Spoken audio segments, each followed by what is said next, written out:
네, 안녕하세요.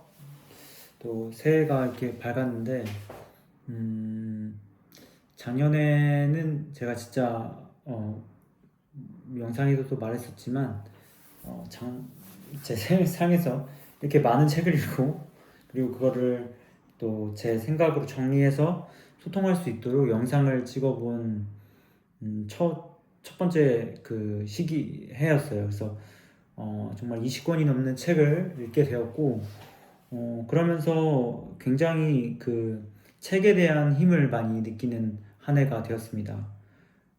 뿐만 아니라, 음, 그 부자들의 100억 이상의 부자들은 1년에 거의 한 20권 이상의, 그리고 많게는 50권 이상의 책을 읽는다고 해요. 아무래도 부자들은 돈이 일을 하니까 자기만의 시간이 많고 그 시간을 책으로 읽는데 많은 것을 할애한다는 것을 알게 되었습니다. 그래서 저는 이미 부자라고 생각하거든요. 부자는 개인마다 뭐 정의가 다 다르지만 그렇기 때문에 저도 왜 그들이 그만한 책을 읽는지 1년에, 그리고 저도 왜 그렇게 읽어야만 하는지 조금 뭐 명확하게 여러분에게 해야 된다라고 제시하진 않지만 그거를 따라가게 되고 있습니다. 그래서 물론 책의 권수가 중요한 건 아니에요. 제가 볼 때는 한 권을 읽더라도 그게 삶에 어떻게 적용시키고 나의 언어와 나의 행동까지 반영될 때 그 책이 비로소 내 삶에 녹아들 수 있게 되는 거거든요. 그게 가장 저한테 도움을 줬던 책들이 이제 고전이 되었고, 그게 논어라든지 맹자, 뭐 아암경, 뭐 기독교 마가복음 뭐 이런 것들이 되고 있습니다. 그래서 지금도 책을 일단 볼 때는 손자병법 같은 책을 보면은 오늘 뭐 이걸 갖고 와서 같이 여러분들과 공유할 건데, 세 개의 책을 제가 보고 있어요. 세 개의 책을 보고 있는데, 하나는 이제 간단하지만 외국인이 손자병법을, 그러니까 대부분의 이제 영화는 figure이라고 하는 것처럼 숫자로 무언가를 형성할 때 이해한다고 하잖아요. 그런 것처럼 이 책들은 손자병법을 상당히 비주얼하고 그래프나 벤 다이어그램으로 이해하려고 해요. 굉장히 저는 좋은 방식이라 생각하고, 그게 좀 더 삶과 직접적으로 혹은 연관돼서 표현하는 방식이라고 생각됩니다. 그래서 그리고 뿐만 아니라 이 두 권의 책들도 고전 책이지만 제가 같이 참조하면서 보고 있어요. 그러니까 몇 권의 책을 읽느냐는 뭐 다음이겠지만, 근데 많아질 수밖에 없어요. 제가 볼 때는 왜 많은 성공한 사람들이 책을 많이 읽었냐고 보면은 책의 양을 역점에 두기보다는 나의 삶을 어떻게 이 책들과 소통하면서 연결하는가에 주안점을 두다 보니까 책을 많이 읽게 되는 거죠. 결과론적인 거죠. 그러니까 투자도 마찬가지로 시장에 생존하게 되는 거예요. 나의 원칙을 정교하고 세련되게 만들다 보니까 시장이 생존하는 것이지, 생존하기 위해서 투자하는 건 아니거든요. 그럴 거면 인덱스 하면 되잖아요. 뭐 그것도 이제 방법이니까. 근데 방법이지만, 그러니까 마치 그런 것처럼 책을 많이 읽는다는 게 목표가 아니라 어떤 책을 하나 읽어감으로써 그게 삶이 나한테 변화가 되고 그 책에 어떤 에너지와 역할이 다 있으면 다음 책으로, 그러니까 그게 점점 하나씩 쌓아가는 느낌이 듭니다. 그래서 대부분들이 이제 책을 좀 한 권을 100번 읽는 거랑 뭐 100권의 책을 읽는 건 어떤 게 낫냐고 물어보면, 그거는 그분들이 그만큼 책을 안 읽은 거고 책에 대한 어떤 잘못된 질문이죠. 좀 게으른 질문이라고 볼 수 있는데, 제가 볼 때는 그렇기 때문에 우리는 이제 책을 읽을 때 이걸 삶에 계속 적용시켜 가면서 읽는 것이 중요합니다. 손자병법도 과거의 전쟁이에요. 그때 뭐 창, 뭐 활, 뭐 칼, 이런 냉병기 시대지만 지금 이제 열병기, 대포와 거의 극단적으로 하면 핵으로 전쟁을 하는 거기 때문에 이때와는 정말 차별이 다를 거예요, 기술. 하지만 인간이 느끼는 심리, 이모션은 크게 차이가 없다라는 거죠. 그렇기 때문에 우리가 이런 부분들을 손자병법과 다른 곳에서도 계속 내가 삶과 적용시킬 수 있게 끌어오는 능력, 그게 책을 읽는데 굉장히 중요한 요소라고 생각할 수 있습니다. 그래서 오늘은 이제 손자병법도 제가 이제 다 계속 그 투자와 접목시켜서 글을 쓰고는 있는데 거의 지금 이 책으로 따지면은 이 책이 이제 500페이지, 480페이지까지 60페이지까지 돼 있어요. 그리고 지금 350페이지까지 제가 투자로 이게 한번 투자로서 해석하는 것까지 했지만 여러분들과는 이제 제가 최근에 읽었던 이 행군편에 대해서 같이 이야기 나눴으면 좋겠습니다. 물론 이 책도 똑같이 맞습니다. 이 책도 거의 한 300페이지 가깝게 되거든요. 300페이지 그게 책이 된 책인데 이 책도 이제 250페이지까지 제가 투자로 한번 해석해보고 이야기해봤습니다. 그래서 행군이라고 한다면 지금 과거로 따지면 그러니까 군대를 움직이는 거예요. 단순히 A에서 B까지 도달하는 거를 이제 행군이라고 우리가 표현하죠. 뭐 10km 행군 뭐 이런 거지만 부대 자체를 어떻게 움직이느냐. 그러니까 기동, 전투, 주둔 뭐 이런 군사적 작전의 총체적 개념을 말하는 거예요. 그렇기 때문에 이런 걸 하기 위해서는 앞에 이제 손자가 말했던 철학적 개념이 필요하죠. 근데 사실은 어쩌면 이런 행군편에서 기본적인 베이스가 깔려 있어야 된다고도 보거든요. 그러니까 책의 순서는 물론 정해져 있지만 내가 결국 이 책을 다 읽고 이 책을 실제로 삶에 적용하고 투자에 적용하려면 순서와 관계없이 내가 필요할 때마다 그 챕터를 읽잖아요. 마치 논어가 하기편이 먼저 나왔지만 뒤에 위정편이라든지 그리고 이인편이라든지 다른 챕터들이 있으면 필요할 때마다 그 챕터를 꺼내듯이 그러니까 순서는 그게 중요하지 않은 것 같아요. 그러니까 마치 어떤 그 주식을 살 때 빨리 사는 것이 굉장히 유리하지만 길게 보면 내가 천천히 사는 것도 큰 문제가 되지 않는 것처럼 순서에 우리가 너무 집착할 필요는 없다는 겁니다. 그래서 이 행군편도 앞에 부분이 조금 몰라하더라도 내가 손자병법과 같은 좀 넓은 시각을 갖고 있으면 충분히 삶에 적용시킬 수 있다라고 생각이 듭니다. 그래서 행군편은 아까 말했던 것처럼 군대를 움직이는 총체적인 개념이다. 그래서 그것이 어떤 기본적인 너의 그 전쟁에 대한 철학성을 깔고 했을 때 그게 적용이 되는 거. 마치 여기 이제 투자랑도 제가 접목시킬 때 투자에서 어떤 패턴이 나오거든요. 그 기업들이 가지고 있는 정말 신기하게도 반복되는 패턴들이 있어요. 근데 그게 늘 100% 맞진 않지만 대략적으로 유사해요. 그렇기 때문에 그런 패턴들을 내가 이 전쟁에서 그 열병기, 그러니까 냉병기 전쟁에서 발휘되는 것을 배운다라고 생각하시면 돼요. 행군편에서. 그래서 첫 번째로 보면은 상황에 따른 4가지 전투 방식이 나와요. 그래서 손자는 이렇게 말하고 있어요. 무릇 군대를 주둔시키고 적의 동향을 살필 때에는 산을 넘어 계곡에 의지하고 살 수 있는 땅을 보고 높은 곳에 주둔해야 되며 급경사가 있는 지형에는 그 지역을 올려다보며 싸우지 않으니 이것이 산악지대에서 주둔하는 군대의 전쟁의 원칙이다. 강을 건너서 반드시 물을 멀리 떨어진 곳에 주둔해야 된다. 객이 물에 건너 쳐들어오면 물가에서 맞서 싸우지 말고 절반이 건널 때 기다렸다가 공격하면 이롭다. 싸울 때는 아군이 강에 근접해서 객을 맞아 싸우지 않아야 한다.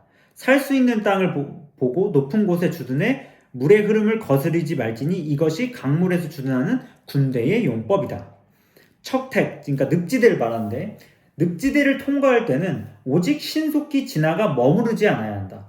만일 늪지대 가운데서 교전하게 된다면 반드시 수초에 의지하고 우거진 나무를 등지고 있어야 하니 이것이 늪지대에서 주둔하는 군대의 운용 원칙이다. 평평한 지대에는 이동하기 쉬운 곳에 주둔하고 오른쪽에 높은 곳을 되도록 등지며 앞쪽은 죽을 수 있고 뒤쪽은 살 수 있는 지형에 의지하라. 이것이 평평한 지대에서 군대를 운용하는 용병의 원칙이다. 무릇 이 4가지 용병의 유리함은 황제가 사방의 우두머리를 이긴 까닭이다. 라고 이제 이 첫 번째 군 행군편을 보여주고 있습니다. 언뜻 보면 크게 생각하지 않아도 당연한 말이에요. 당연히 그러니까 군대를 주둔할 때 더 높은 곳에 주둔해야겠죠. 그러니까 시야가 탁 트인 곳에 둬야 군대가 적군이 어디 오는지 우리가 잘 볼 수 있고 그 상황에 맞게 군대를 운용할 수 있어요. 그리고 강을 건널 때는 그러니까 배산임수라는 게 한국지를 배울 때 되게 집이 좋은 터라고 얘기를 해요. 근데 사실은 배산임수라는 거는 본질적으로 보면 군대에서 쓰는 용어거든요. 앞에 강을 쥐고 뒤에 산을 등지는 것이 이게 이제 기본이. 왜냐 산 뒤에서 쳐들어오긴 어려우니까 후방에 산을 두는 거고 앞에는 물가로 둬서 다른 사람들이 건너올 때 공격하는 거. 이제 건너올 때가 그 중간 다 건너서 중간은 뒤에 부대는 물에 이제 허우적 거리고 있고 앞에 부대만 살짝 건너왔을 때 공격하라. 이거 이제 당연한 말인 거죠. 그리고 늪지대는 당연히 빠르게 통과해야 되죠. 왜냐면 몸을 가누기 힘든데 그거를 그 안에서만 계속 있으면 오히려 적의 공격에 공격을 받으니까 불리하겠죠. 평평한 지대는 오른쪽 높은 곳. 이것은 우리가 뭐 오른손잡이라고 하듯이 그때 당시에는 활을 다 오른손이 기준이 되다 보니까 오른손 높은 곳으로 해야 활을 잘 쏘잖아요. 그런 것이 있고 앞쪽은 죽을 수 있고 뒤쪽은 살 수 있는. 그러니까 앞에는 적군이에게 불리한 어떤 해저 뭔가 약간 위험한 어떤 지뢰를 까는 거고 뒤는 당연히 후퇴할 수 있으니까 퇴로를 놔야 된다는 거예요. 그러니까 이런 네 가지 방식을 알아야 된다라고 적혀져 있어요. 근데 이거는 이제 기본인데 이걸 손자가 왜 썼느냐 굳이 잘 보면은 당연히 이거는 숙지해야 되는 기본이기 때문에 쓴 거예요. 그런데 이것도 모르고 전쟁한다는 건 장수가 아니라는 것을 얘기해줘요. 그러나 포인트는 그러나죠. 앞에 이 내용을 앞에 그 손자가 말하는 거 지지 않기 위함이기 때문에 이것은 내가 이기기 위한 어떤 방법이기보다도 내 부대를 안전하게 위치시킬 수 있는 방법이에요. 즉 뭐냐, 이게 100% 맞다라는 건 아니라는 거예요. 100%. 그러니까 이거는 당연히 상식적 부분에서 알아야 하지만 이 상식적인 틀에서 네가 전쟁을 수행하는 것을 기본적으로 맹시하고 있다. 그러니까 마치 투자를 할 때 우리가 물론 구체적인 어떤 기술적 지표라든지 그리고 통계적 지표를 알아야만 투자할 수 있는 건 아니거든요. 그런데 기본적으로 재무제표표에 어떤 매출이나 영업이익이나 당기순이익이나 이자 보상 비율이나 부채나 유보율이나 그리고 주식수나 배당 이 정도는 내가 읽을 수 있어야 돼요. 그걸 여기다 써놓은 거야. 그러니까 마치 보면 매출은 당연히 우상향하는 것을 주로 사고 우하향하더라도 비전이 뭔가 있어야 된다. 그리고 변동성이 큰 매출이 큰 것은 매집과 매수에 대해서 상당히 조심스럽게 접근해야 되고 당기순이익은 항상 우상향하는 것이 좋고 하지만 이 당기순이익이 이 회사에서 어떤 의미를 지는지 알아야 하고 그리고 당연히 이자 보상 비율은 1보다 커야 되죠. 그러니까 벌어들이는 돈이 나가는 돈보다 많아야 되잖아요. 그리고 ROE, 즉 내가 벌고 있는 돈의 퀄리티가 이자보다 높아야죠. 그쵸? 이자는 당연히 무임함 이정인데 은행에 100억 넣어서 그러니까 100억을 내가 투자해서 5억을 번다면 5% 이자로 준다면 은행하고 똑같잖아요. 근데 그거보다는 더 벌어야 되는 게 이자 보상 비율이죠. 그러나 그것도 지금 상태인 거지 미래에는 알 수가 없는 거고 배당도 당연히 은행보단 많이 주는지 혹은 은행보단 적게 주는데 이 기업의 사업성이 있는지 이런 것들을 재무제표를 알 수 있어요. 그러니까 그런 것들을 이 손자가 이 책에서 이야기하고 있다. 그러니까 이런 기본적인 것도 모르면서 전쟁에 참전하는 것은 말이 안 된다. 그러나 손자가 여기다 나오지 않지만 이건 기본인 거예요. 이거를 뛰어넘는 사고를 내가 할 수 있어야만 전쟁에서 지지 않을 수 있는 거죠. 그러니까 마치 우리가 한니발이라든지 나폴레옹이 물론 인성적으로나 뭐 그런 걸 떠나서 전쟁에서 누구보다도 잘 부대를 운용했다면 이 사람들도 알고 있어요. 그 산을 넘을 필요가 없고 어떤 그 위치를. 근데 알프스 산맥을 넘잖아요. 그 뜻은 뭐냐면 적은 그걸 생각을 못 해요. 왜? 알프스 산맥 같이 그 말도 안 되는 곳을 군대를 동원해서 이동시킨다는 걸. 그러니까 손자는 그 기본적으로 말이 안 되니까 배제를 시키지만 그게 상황과 어떤 특수성에 따라서는 그 전술이 상당히 유리할 수 있다. 그걸 뛰어넘으라는 소리거든요. 하지만 그게 그렇게 어렵다라는 것은 알고 있어야 되고 그런 특징은 기본적이다. 그러니까 알프스 산맥을 한니발이나 나폴레옹이 넘을 때도 이게 넘기 어려우니까 군사들과 이런 사람들이 어떻게 효율적으로 넘을지에 대한 고민을 하고 넘겠죠. 그냥 막, 야, 넘으면 무조건 우리가 이긴다. 이게 아니잖아요. 그러니까 마치 우리가 이 손자병법의 뒷부분을 계속 보면 되게 투자로서는 어떤 기술적이고 정량화되는 것들, 생각을 굳이 할 필요가 없는 것들, 외워야 하는 것들, 그리고 어쩌면 지극히도 상식적인 거. 당연히 아까 제가 말했던 기본이지만, 기본 중에 기본이지만, 매출이 당연히 많아야 되고, 이자 보상 비율이 당연히 이자가 덜 나가야 되고, 이건 맞아요. 하지만 투자를 하다 보면, 그거를 뛰어넘을 만한 나의 시각을 가져야 돼요. 제가, 어떤 바이오 기업들이 거의 빨간색이 장황한 상장 폐지 직전에 그 기업이 90% 떨어져서 팔았거든요. 근데 거기서부터 10배 가더라고요. 제가 파니까. 제가 팔아도 오른 것도 있겠죠. 그러니까 다른 말로 우리가 이해를 해보자면 이런 기술적 부분들을 우리가 넘어서 생각할 수 있다. 그러나 이 기술적 부분들을 우리가 완벽하게 숙지하고 있는 사람만이 그 어떤 지혜를 느낄 수 있다. 지혜는 당연히 지식으로부터 나오거든요. 지식의 부재는 절대 지혜를 나타낼 수 없어요. 그렇기 때문에 이런 작은 부분이지만 그 부분을 차근차근 숙지하면서 우리가 삶을 살아가고 그리고 전쟁에서 손자문법이 말하고 투자해서 우리가 기업을 운영할 때도 마찬가지로 적용을 시킬 수 있다는 것을 책으로 배우고 삶에 적용시켜 보았습니다. 그래서 이렇게 또 여러분들과 손자문법을 또 갖고 오게 됐는데 다음에도 또 좋은 내용들이 있으면 같이 공유하고 그리고 요즘에는 전 또 다른 책도 읽고 있거든요. 그게 어느 정도 읽고 정리가 되면 여러분들과 함께 공유해 보도록 하겠습니다.